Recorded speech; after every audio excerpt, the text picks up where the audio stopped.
परम आदरणीय प्रधानाचार्य महोदय जी, मुख्य अतिथि महोदय आदरणीय सरपंच साहब, मेरे दादो साहब, सम्माननीय गुरुजनों, गांव से पधारे हुए मेहमानों और प्यारे सहपाठियों। 26 जनवरी को गणतंत्र दिवस के रूप में मनाया जाता है, ये तो हम सबको मालूम है। अब इस लोकतंत्र की राह पर चलते चलते हमारी शिक्षा व्यवस्था किस राह पर आकर खड़ी हो गई है, आज मैं उसके बारे में कुछ निवेदन करना चाहूँगी। हमारे देश में दो तरह की शिक्षा व्यवस्थाएं चल रही हैं, अमीरों के लिए अलग, गरीबों के लिए अलग। अमीरों के लिए प्राइवेट स्कूल, गरीबों के लिए सरकारी स्कूल। मैंने कई बार देखा है, घर पर जब मेहमान आते हैं और पूछने पर हम ये बताते हैं कि सरकारी विद्यालय में पढ़ रहे हैं, तो उनके चेहरे का रिएक्शन, भाव एक अलग तरीके का हो जाता है। तब मुझे बड़ा दुख होता है। उन सभी लोगों से मैं ये निवेदन करना चाहूँगी कि आप बहुत बड़ी गलतफहमी में हैं, क्योंकि शिक्षा का जो स्रोत है, शिक्षा जहाँ से आती है, वो आदरणीय शिक्षक है। शिक्षा ऊंची बिल्डिंगों से, बड़े बड़े गार्डन से, अच्छी बसों में सफ़र करने से या एसी रूमों से शिक्षा नहीं आती है।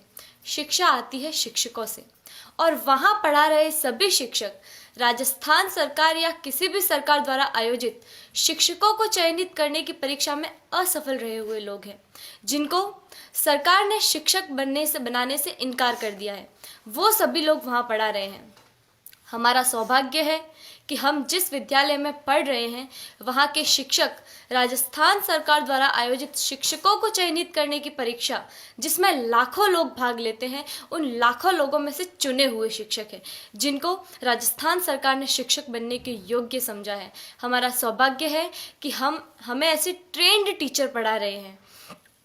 मुझे गर्व है कि हम अच्छे हाथों में हैं। मेरे दादो सा आदरणीय जय सिंह जी देवल यहाँ विराजे हुए हैं, जो मुझे कभी कभी एक बात कहते हैं कि जितने भी IAS, RAS या सरकार के किसी भी उच्च पद पर लगे हुए ऑफिसरों में से ज़्यादातर ऑफिसर्स सरकारी विद्यालयों में पढ़े हुए हैं और सरकारी विद्यालयों से ही उत्तीर्ण हुए हैं। वर्तमान में एक डॉक्टर, एक इंजीनियर, एक वकील, एक बिजनेसमैन, यहाँ तक कि इन विद्यालयों में पढ़ा रहे शिक्षक भी अपने बच्चों को सरकारी विद्यालयों में पढ़ाना नहीं चाहते हैं। आखिर क्या कारण है? इसका कारण है संसाधनों का अभाव।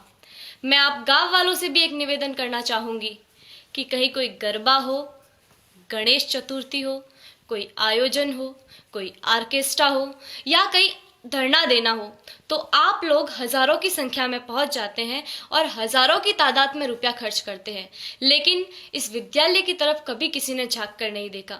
इस विद्यालय की ओर देखने का किसी को भी समय नहीं है। मैं आप गाँव वालों से ये निवेदन करना चाहूँगी कि जितना जोश आप उधर उन कार्यक्रमों में दिखाते हैं, उतना ही जोश आप इधर इन विद्यालयों के लिए दिखाएं।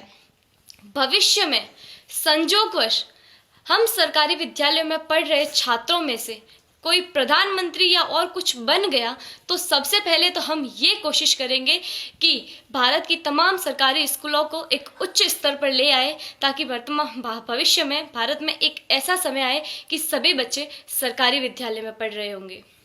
मुझे जो कहना था वो कह दिया। मैंने जो कहा वो गलत है या सही, मुझे नहीं पता। इसका निर्णय तो आप लोग ही कर सकते हैं। मेरे जो मन में था वो कह दिया। अब मुझे बहुत अच्छा महसूस हो रहा है। जय हिंद, जय भारत।